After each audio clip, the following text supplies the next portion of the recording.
છપ્પનની છાતી આપણે 30 વર્ષથી સાંભળતા આવ્યો છું, પણ ક્યાં છે છપ્પનની છાતી? આજે દેશનો ખેડૂત પાયમાલ થઈ ગયો છે અને સાહેબ એકતા દિવસ ઉજવી રહ્યા છે. દેશનો ખેડૂત રાતા પાણીએ રોવે છે અને સાહેબ બિહારમાં ચૂંટણી રેલી સંબોધી રહે છે. આને કહેવાય છપ્પનની છાતી. છપ્પનની છાતી તો મેં 2008માં જોયેલી હતી.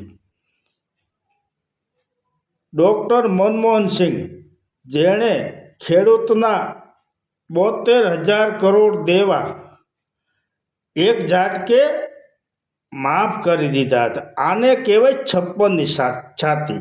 અને મોદી હે તો મુમકિન હે, ના મોદી હે તો મુમકિન નહીં. મનમોહન સિંહ થા તો મુમકિન થા, મનમોહન થા તો મુમકિન થા. જય માતાજી.